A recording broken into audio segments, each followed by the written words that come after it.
सर्वप्रथम मैं ऊपर वाले से दुआ करता हूँ। डॉक्टर मोहम्मद साहब जो यहाँ के एक सैफी थे और राष्ट्रीय जनता दल के राष्ट्रीय नेता थे, सीवान के विकास पुरुष थे, वो हम लोगों के बीच आज नहीं हैं। ऊपर वाले उनको शांति प्रदान करें और उन्हें काफ़ी सुकून मिले, मैं दुआ करता हूँ। क्योंकि आज उनका जन्मदिन है, बड़ी खुशी होती आज वो जिंदा रहते, जन्मदिन में उनके पास जाते या अपने संदेश उनको देते या उनके घर पर जा करके हम लोग जन्मदिन मनाते।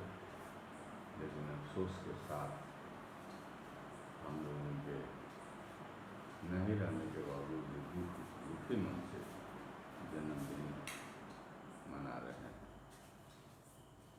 और आज पूरे विश्व में वैश्विक महामारी का माहौल बना हुआ है। विश्व क्या करना है, आवाज नहीं। विश्व जो है कोरोना से ग्रसित है और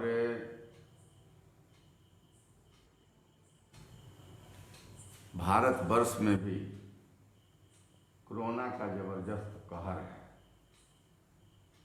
और खास करके बिहार में तो इतना अनियंत्रित है कि काफ़ी संख्या में लोग कोरोना से प्रभावित हो गए हैं और पॉजिटिव हो गए हैं। साथ ही साथ काफ़ी लोगों के जान भी जा रहे हैं, मर रहे हैं। व्यवस्था नाम की अच्छी कोई चीज़ नहीं है,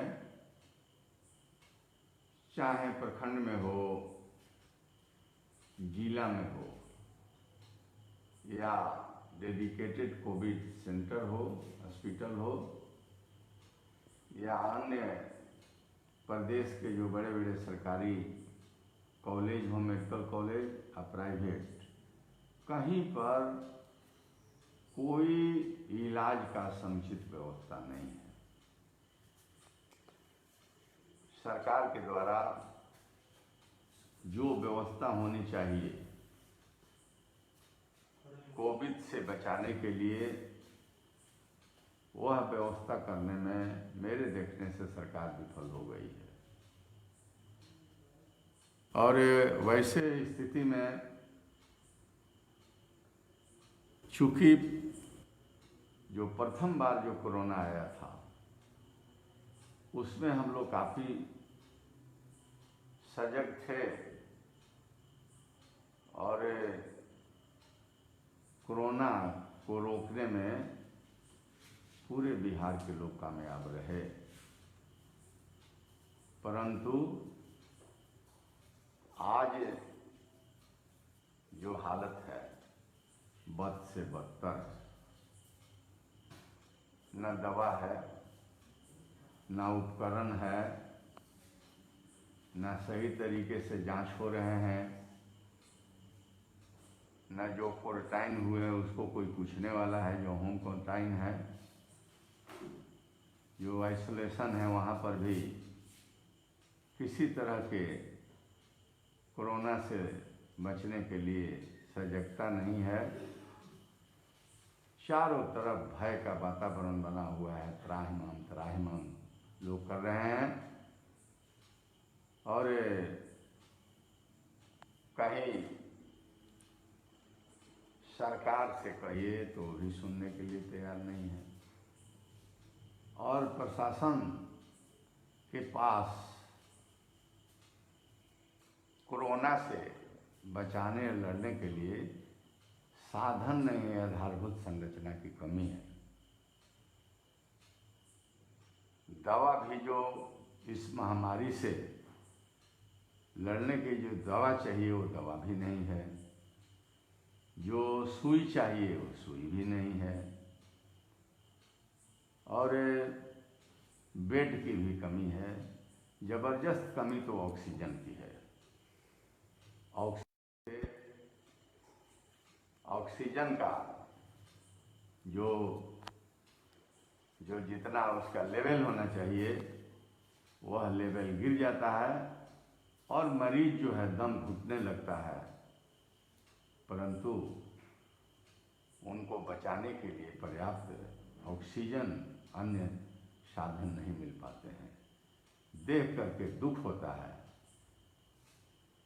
मैं तो अपने सीवान के बारे में कहना चाहता हूँ, सीवान जिला के बारे में कहना चाहता हूँ। सदर अस्पताल को भी मैंने निरीक्षण किया, गया हूँ, 2 बार गया हूँ। फिर जो अन्य जगह है जहाँ इलाज चल रहे हैं वहाँ को भी मैं देखा हूँ।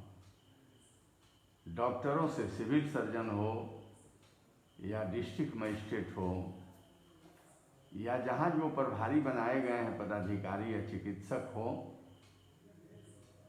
प्रतिदिन जिला के बहुत सारे रोगी आते हैं, मुझसे संपर्क करते हैं कि मुझे ऑक्सीजन चाहिए, सिलेंडर ऑक्सीजन चाहिए, मुझे ये जो कोरोना वाली जो सुई है वो सुई चाहिए, नहीं मिल रहा है। कुछ ऐसे मेडिसिन है नहीं मिल रहा है। अस्पताल में भर्ती नहीं हो पा रहे हैं। मैं स्वयं अपने स्तर से, चाहे दिन हो रात हो, मोबाइल को खोल करके और प्रशासन से और जिला हॉस्पिटल से या जो कोविड हॉस्पिटल बने हुए हैं महाराजगंज सिवान में, सबसे संपर्क करके मैं उन लोगों को भर्ती कराता हूँ, मेहनत करता हूँ। लेकिन जो अस्पताल में देखने को मिलता है, सफाई नाम का चीज़ नहीं है। शौचालय बिल्कुल जो है गंदे रहते हैं, उसको सैनिटाइज करना चाहिए, वो ठीक से नहीं हो पाता है। रोगी कहाँ रहा है, रो रहा है, उसको प्रॉपर जो हेल्प होना चाहिए वो नहीं हो पा रहा है।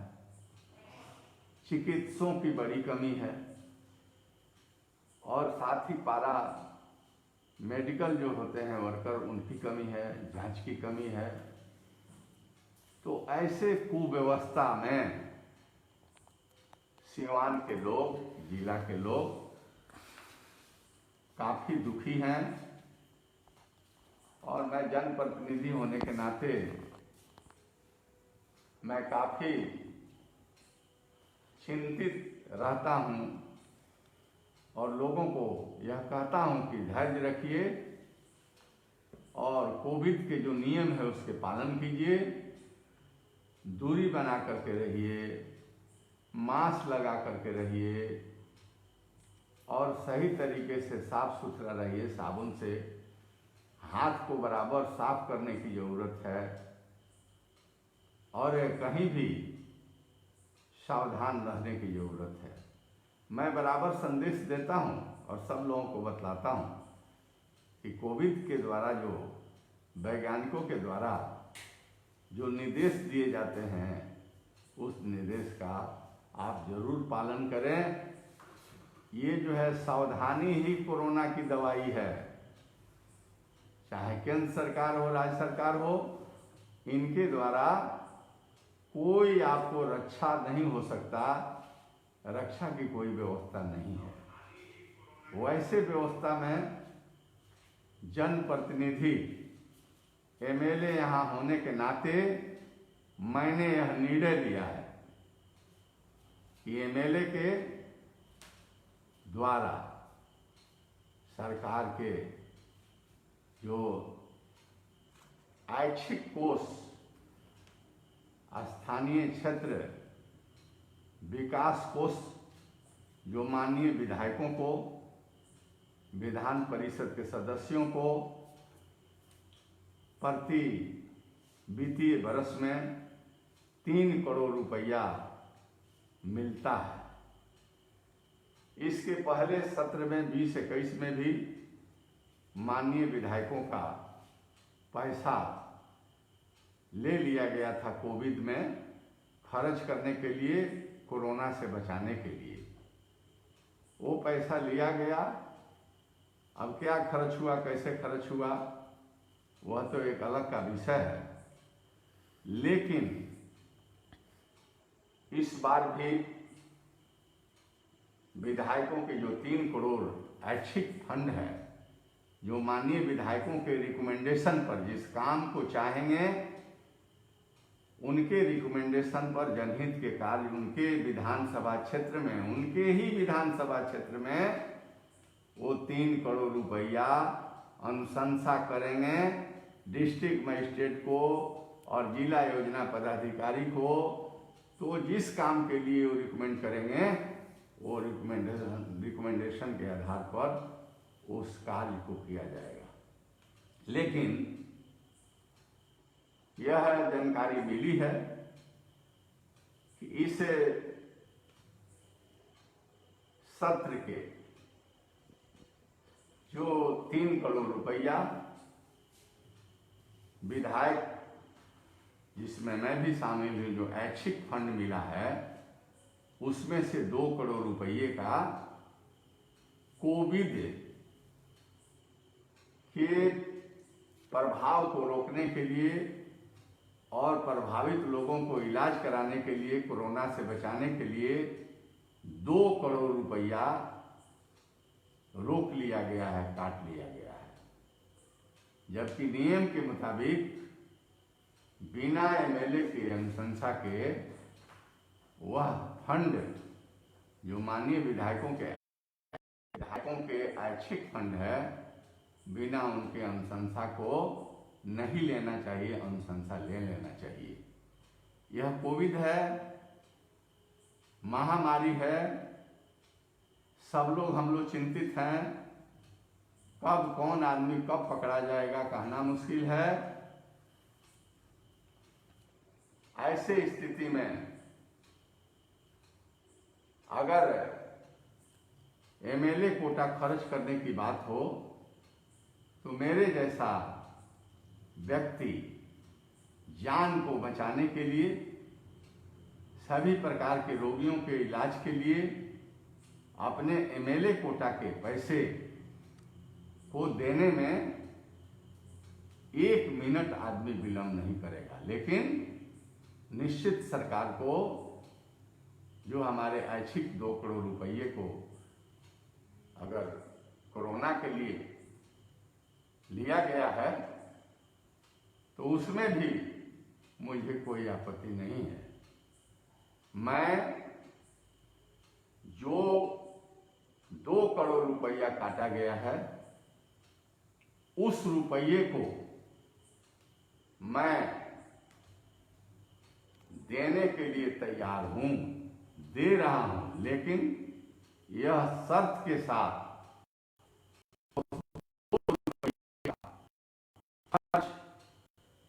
मैं सीवान जिला, जिसमें सीवान विधानसभा 105 क्षेत्र जहां से मैं निर्वाचित हुआ हूं, उन 2 करोड़ रुपये से सामग्री, ऑपरेटर्स, इक्विपमेंट्स, मेडिसिन को खरीद करके सीवान जिला अस्पताल को भेजने का काम किया जाए, ताकि इस जिला के और अपने क्षेत्रों के, चाहे शहर हो देहात हो, कोरोना से बचाने के लिए एमएलए कोटा का उपयोग मैं कर सकूं। मेरे द्वारा आज मैंने डिस्ट्रिक्ट मजिस्ट्रेट से भी बात किया कि मैं जो हमारा 2 करोड़ रुपया जो काटा गया है कोरोना के नाम पर, मैं उसको देने के लिए तैयार हूं, लेकिन मैं यह बात कहना चाहता हूं, लिखित कहना चाहता हूं, लिखित भेज रहा हूं कि उस रुपये का उपयोग सीवान जिला और सीवान जिला के 105 सीवान विधानसभा में होना चाहिए। मैं इस पर तैयार हूं। इसीलिए मैंने देखा और बात भी किया। यहाँ पर बहुत सारे सामान नहीं है, बेड की कमी तो है ही, ये आपका सैनिटाइज करने का भी व्यवस्था नहीं है, सैनिटाइजर की भी उतनी व्यवस्था है, छिड़काव की व्यवस्था नहीं है, और दवा की भी व्यवस्था नहीं है। एम्बुलेंस की जरूरत है, ऑक्सीजन की जरूरत है, क्योंकि सारे जो जान बचाने के लिए दवा से लेकर के जो ऑपरेटर्स चाहिए, औजार चाहिए मेडिकल, वो उपलब्ध नहीं है। इसी का रोना जो चिकित्सक हैं या जो प्रशासन के लोग हैं जो लगे हुए हैं, वो मेहनत कर रहे हैं, लेकिन उनके पास आधारभूत संरचना की कमी है। उस आधारभूत संरचना को पूरा करने के लिए मैंने आज ईमेल किया है बिहार के मुख्यमंत्री जी को मैंने यह पत्र लिखा है, और इस पत्र में मैंने जिक्र किया है कि मैंने लिखा है 3 करोड़ में से बिना हमारे अनुशंसा के 2 करोड़ की कटौती की गई है। हम चाहेंगे कि कटौती की गई 2 करोड़ की राशि से सीवान जिला के लिए, जिसमें मेरा 105 सीवान विधानसभा क्षेत्र भी आता है, के लिए निम्न उपकरणों एवं जीवन रक्षक दवाइयों की खरीदारी कर जिला अस्पताल सीवान तथा सीवान जिला के अन्य प्राथमिक स्वास्थ्य केंद्रों पर उपलब्ध कराई जाए, ताकि इस वैश्विक महामारी से निजात सीवान के लोगों को मिल सके। इसमें मैंने लिखा है, जो मैंने सर्वेक्षण किया अस्पताल में या अन्य जगहों पर घूम करके, उसमें मैंने देखा कि जो कमी है, कमी क्या है? ऑक्सीजन कंटेनर की कमी है। तो इसको मैंने कहा है कि 100 खरीद करके हमारे पैसे से सीवान को भेजा जाए। दूसरा मैंने लिखा है ऑक्सीजन सिलेंडर ए टाइप 100 खरीद करके सीवान को दिया जाए। बी टाइप ऑक्सीजन सिलेंडर 100 दिया जाए। बी पैप मशीन वयस्कों के लिए 35, अब पी पैप मशीन बच्चों के लिए 15, एम्बुलेंस वेंटिलेटर के साथ 2, बेड, मतलब बेड की कमी है और रोगी ज्यादा है, भर्ती नहीं हो पाता, क्या हमारे यहाँ बेड ही नहीं है? तो मैंने लिखा कि हमारे जो 2 करोड़ जो पैसे ऊपर कटे हुए हैं कोविड के इलाज के लिए, तो मैंने कहा कि मैं 200 बेड अपने एमएलए कोटा से मैं रिकमेंड कर रहा हूं, जो 2 करोड़ हमारा रुपया है, कि 200 बेड सीवान अस्पताल को उपलब्ध कराया जाए। रेमडेसिविर एवं जीवन रक्षक दवाइयां भी उपलब्ध कराई जाए। अंतिम में मैंने कहा है कि उपरोक्त उपकरणों और जीवन रक्षक दवाइयों की खरीदारी कर सीवान जिला अस्पताल एवं प्राथमिक स्वास्थ्य केंद्र पर या अन्य स्वास्थ्य केंद्र पर उपलब्ध कराई जाए। ये बात मैंने लिखा और इसके मुख्यमंत्री को तो मैंने लिखा ही है, साथ ही साथ इसी आशय का एक चिट्ठी मैंने माननीय स्वास्थ्य मंत्री श्री मंगल पांडे जी को, जो इस मुख्यमंत्री को लिखा हूं वही बात मैं स्वास्थ्य मंत्री माननीय मंगल पांडे जी को लिखा है। और इसके साथ ही मैंने एक पत्र अपने पैड पर इसी आशय का एक पत्र प्रधान सचिव स्वास्थ्य मंत्रालय बिहार सरकार पटना को भी मैंने लिखा है और वही मांग किया है कि जो हमारे 2 करोड़ रुपया काटा गया है उस रुपये को खर्च करने का सीवान जिला में मैं अनुशंसा करता हूं कि काटा गया है, बढ़िया बात है, हम तैयार हैं।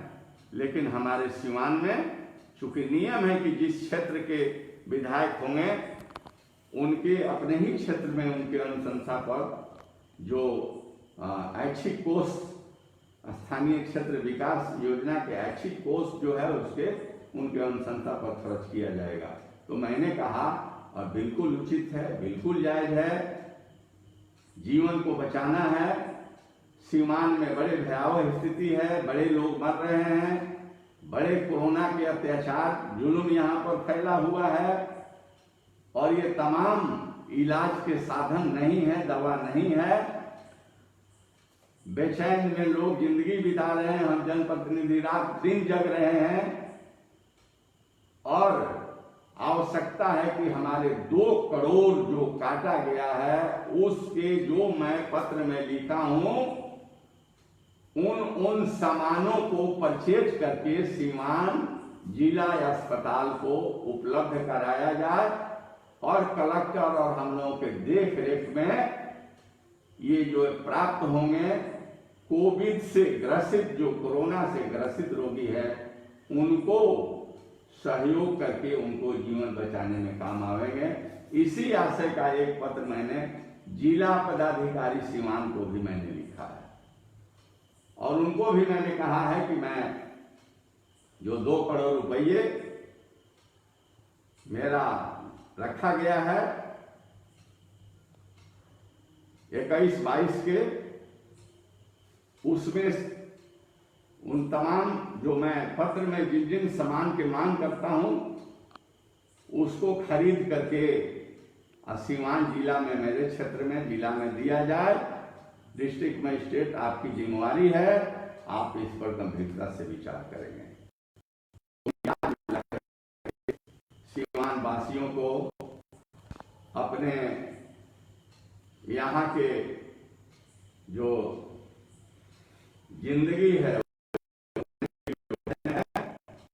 मैंने अपने एमएलए कोटे का 2 करोड़ रुपया को मैं अनुशंसा करता हूं माननीय मुख्यमंत्री, health minister, health secretary, district magistrate की जो कटौती हमारी 2 करोड़ राशि है उसको जो हम सामान मांगते हैं इसको खरीद करके सीवान में भेजा जाए, उपलब्ध कराया जाए ताकि हम तमाम लोग लेकर के शहर तक और सभी भाई हमारे सभी लोग हैं, चाहे बुजुर्ग हैं, नौजवान हैं, माता है, बहन है, बच्चे हैं, बच्चियां हैं, उसे कोरोना के चपेट में लोग आ रहे हैं। तो जब सामान रहेंगे, साधन रहेंगे तो हमारे चिकित्सक मेहनत करेंगे, हमारे कलेक्टर जो है मेहनत करेंगे और सारे प्रशासनिक पदाधिकारी जो टीम बनी है मदद करेंगे।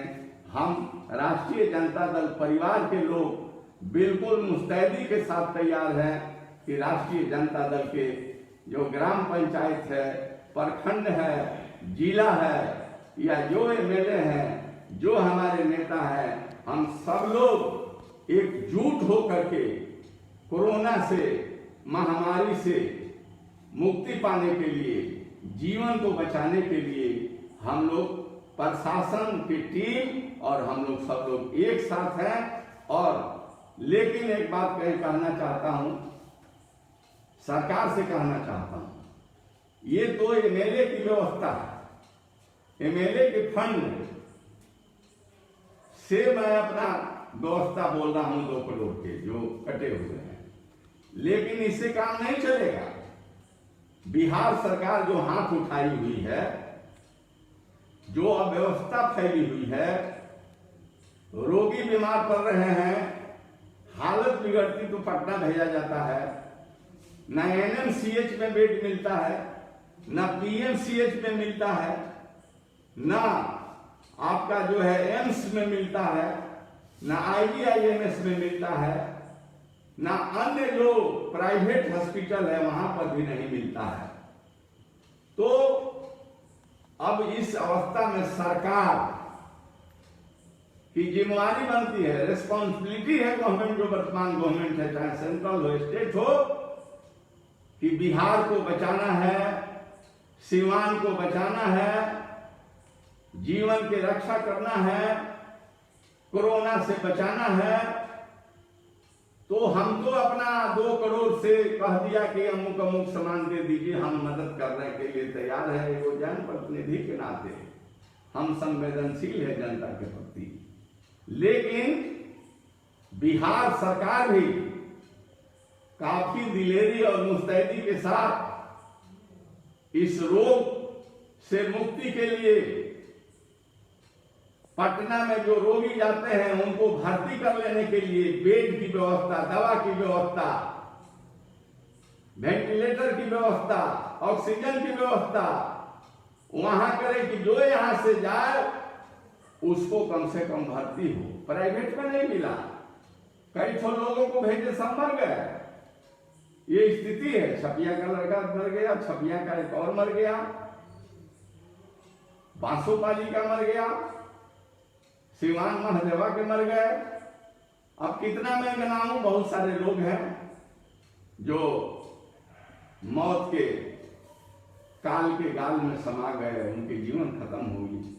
हम जितने लोग सिवान जिला से कोरोना के चलते मर गए हैं, उनके प्रति भी मैं शोक प्रकट करता हूं।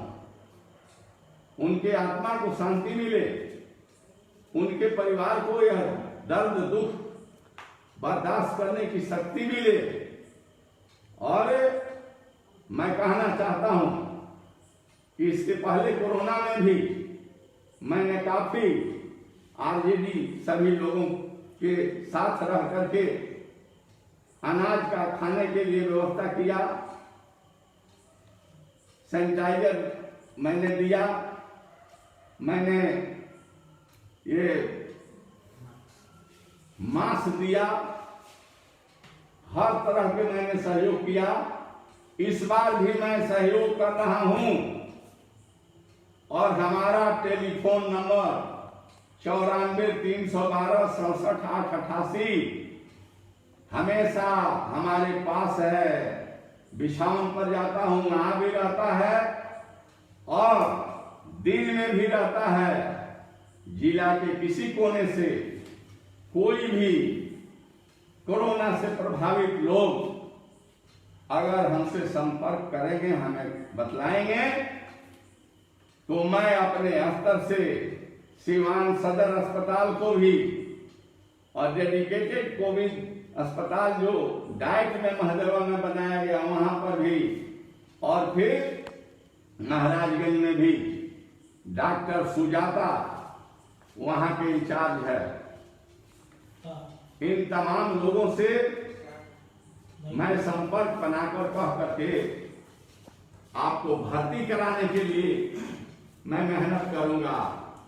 आपके इलाज के लिए चिकित्सकों के कह करके भी मैं आपका इलाज करवाऊंगा, और हमसे जितना बन पाएगा, गरीब आदमी हो, दवा भी नहीं हो तो उन्हें दवा भी उपलब्ध कराते हैं और कराएंगे, चाहे वो कहीं का हो, चाहे दरौली का हो, गुठनी का हो, मैरवा का हो, नौतन का हो, रघुनाथपुर का हो, सिसवन का हो, हुसैनगंज का हो, गोरिया कोठी, बड़हरिया, सीवान सदर, सीवान टाउन, पचरुखी, दरौदा, महाराजगंज, वो हमारे भाई, ऐसा नहीं सोचिएगा कि हम उनसे कहेंगे तो हमारा काम नहीं करेंगे। नहीं, हम दुखी हैं, हम काफी चिंतित हैं, हम काफी सजग हैं, और राष्ट्रीय जनता दल परिवार मुस्तैदी के साथ कोविड से लड़ने के लिए, कोरोना से लोगों को बचाने के लिए एकजुट है। हम मेहनत कर रहे हैं, मेहनत करते रहेंगे। तो ये आपको मैंने जानकारी दिया, और ऊपर वाले से, ईश्वर से मैं प्रार्थना करता हूं, दुआ करता हूं कि आप शक्ति ताकत दीजिए ताकि हमारा बिहार बचे, हमारा सीवान बचे, और सब लोगों को स्वस्थ रहने की कामना करता हूं। और कहना चाहता हूं कि बंधु, चाहे देहात के हो चाहे शहर के हो, जो कोविड के जो नियम है, दूरी बना करके रहना, मास्क पहनना, बार बार हाथ को साफ रखना, जहां रहिए वहां स्वच्छ रखिए, इसके लिए काम करेंगे। वैक्सीनेशन। और जो हमारे सीवान के डिस्ट्रिक्ट मजिस्ट्रेट है, उनसे मैं कहना चाहता हूं कि हमारा सीवान ये 38 वार्ड का सीवान है, और यहां पर सफाई की व्यवस्था ठीक नहीं है। सफाई की व्यवस्था ठीक नहीं है। बारिश का आगमन होने वाला है, दाहा नदी के किनार पर है, गोपालगंज के गंडकी से पानी चलता, सरजुग के पानी चलता, ओवर फ्लडेड हो जाता है। तो ये पानी महदेवा में, मालवीय नगर में, चकिया में, नवलपुर में, आपके आसिफ नगर में, पचमंदिरा में, ये हमारे अंबेडकर नगर में, और फिर जो दक्षिण टोला है, जो हमारे जो भाई लोग हैं वहाँ एसके जी चीनी मिल के चिकटोली है, और जो बगल के जो वार्ड है, मजलहा कॉलोनी है, लक्ष्मीपुर है, रामनगर है। कहने का माने है कि मखदूम सराय है, और मौली पठान है, तमाम इलाके पानी के ज्यादा हो जाने से या ओवरफ्लोड हो जाने से डूब जाता है, भर जाता है, बाढ़ की स्थिति हो जाती है। तो इन जगहों पर प्रशासन से मैं कहना चाहता हूं कि कोरोना का ही एक यह भी पाठ है, सफाई रखना। इसलिए गंदगी भरी हुई है। आप सभी वार्ड के नाला को सफाई करें।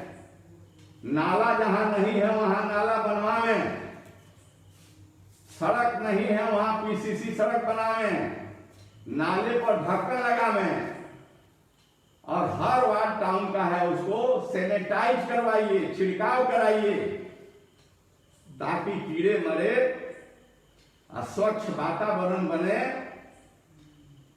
तो इसके लिए मैंने डिस्ट्रिक्ट मजिस्ट्रेट को आज मैंने कहा है कि नगर परिषद से कह करके सफाई का हर वार्ड का इंतजाम, और जो वाटर लॉगिंग साइन तकिया है जो गंदा इलाका है जहां सफाई नहीं होती, विकास के काम नहीं होते, तो जहां विकास के काम नहीं हुए हैं सब वार्ड में काम कराइए, लेकिन जहां नहीं हुआ है, वाटर लॉगिंग का इलाका, दहा नदी के किनारे का इलाका है, प्राथमिकता में सफाई और पीसीसी सड़क और रोड नाले का निर्माण आप कराइए। मैंने उनसे कहा है, वो कहे हैं कि ना हम इस पर ध्यान देंगे। तो ये मैंने कहा, और फिर आपसी भाईचारा, शांति, सद्भावना बना करके रहने की जरूरत है, क्योंकि महामारी है और मुसीबत के घड़ी में आपस में एकजुट होकर के रहने की जरूरत है, तभी हम इस महामारी से निजात पाएंगे। हम सभी भाइयों को, जो शहर के हमारे भाई हैं, उनसे मैं कहना चाहता हूं कि मैंने अपना कोटा का पैसा 2 करोड़ दिया और पूरे हमारे शहर के हर वार्ड में छिड़काव के लिए मैं कह रहा हूं, और आपको दवा मिले, आपको सुई मिले, इंजेक्शन मिले, आपको जो है बेड मिले, आपको ऑक्सीजन मिले, इन तमाम चीजों के लिए, आने जाने का एम्बुलेंस मिले, ये सब चीज के लिए मैंने बहुत सोच समझ करके ये मैं आवेदन पत्र अपने पैड पर मुख्यमंत्री से लेकर के कलेक्टर तक, हेल्थ मिनिस्टर, हेल्थ सचिव तक मैंने लिखा है। हम लड़ाई लड़ते रहेंगे। आरजेडी परिवार आपके रक्षा के लिए, सुरक्षा के लिए और कोरोना से मुक्ति के लिए हमेशा हम लड़ेंगे, और जो भी हमारे पास सीमित संसाधन है आपको सहयोग करने में हम पीछे नहीं रहेंगे। मैं इन्हीं शब्दों के साथ आपसे सहयोग की कामना करता हूं और कोविड के नियम के पालन करने के लिए कहता हूं, और जो नगर की जो व्यवस्था है, सफाई नहीं है, कचरा जमा हुआ है, इन तमाम चीजों को सही तरीके से काम हो। नीचे के जो हमारे कर्मचारी हैं उनको मैं अपने तरफ से धन्यवाद देता हूं, जो हमारे चिकित्सक हैं उनको धन्यवाद, जो हमारे पारा मेडिकल हैं उनको धन्यवाद, और सीमान के जो हमारे दवाई विक्रेता हैं उनसे भी मेरा हाथ जोड़ी है, प्रार्थना है कि बंधु इस मुसीबत के घड़ी में आप सहयोग करें, दवाई आपके पास उपलब्ध हो तो दवाई जरूर दें ताकि जीवन को बचाया जा सके। और जो ऑक्सीजन है, मैं कलेक्टर सिवान से चाहूंगा आखिर ये ऑक्सीजन सही तरीका से आप जो है वितरण करावें ताकि सबको मिले। होम क्वारंटाइन है, उसको बेमाई बाप का मत छोड़ दीजिए, उसका भी ख्याल रखिए कि होम क्वारंटाइन कहाँ है, उसकी स्थिति क्या है। साथ ही साथ जो वैक्सीनेशन है ये बहुत महत्वपूर्ण है। कोई आदमी गलत प्रचार में नहीं जाए। बंधु, हमारे सीमांत के भाई, सभी लोगों को वैक्सीनेशन ले लेना है, और मैं चाहूंगा कि 18 प्लस के जो हमारे नौजवान हैं उन लोगों को यह टीका, यह सुई सीवान में दिया जाए ताकि वो हमारे नौजवान निर्भीक रहे। और सुनते हैं कि जिनको टीका पड़ गया 2-2 टीका, वह बड़े ही स्वस्थ है। वैज्ञानिकों का कहना है कि कोरोना उनको ना के बराबर पकड़ेगा, और पकड़ेगा भी तो वो मतलब उनकी मृत्यु नहीं हो सकती है, जैसा वैज्ञानिक रोज बोलते हैं, इस बारे में हम पढ़ते हैं। इसलिए नौजवानों को निर्भीकता के साथ टीका लेना चाहिए, सुई लेना चाहिए, और जितने असहाय हैं नौजवानों से निवेदन है कि उनको, सब लोगों को आप सहयोग करें, कोरोना में सहभागिता बने, और जो चिकित्सा कर रहे हैं उनके साथ और जुड़ाने की जरूरत नहीं है। उनसे मदद लेने की जरूरत है। एक भगवान है, अल्लाह है, और दूसरा है डॉक्टर, वह भी भगवान का दूसरा रूप है। इसलिए वो चिकित्सक की जिम्मेवारी है लोगों को बचाना, और लोगों की जिम्मेवारी है उनसे मदद लेना और मधुर बात बोलना। किसी के साथ तूड़ फाड़ नहीं होना चाहिए। और डॉक्टर लोगों से निवेदन है कि आप कभी भी नाराज नहीं होइए, गुस्सा में नहीं होइए। आप लोगों को बढ़िया तरह इलाज करिए और जीवन को बचाइए। प्रशासन से निवेदन है कि प्रशासन, हम सीवान जिला के हैं, इसलिए सीवान जिला को बचाने के लिए आप रात दिन जगिए, तब तक जगिए जब तक कोरोना से हम सीवान वासी मुक्ति नहीं पा रहे हैं। यही निवेदन था। मैं आप लोगों को प्रणाम करता हूँ, सलाम करता हूँ, और ये कहना चाहता हूँ कि आपका ये सेवक हाजिर है, हमेशा हाजिर रहेगा, और शांति सद्भावना के साथ हम सब लोगों को लेकर चलने वाले आदमी हैं। हम जितने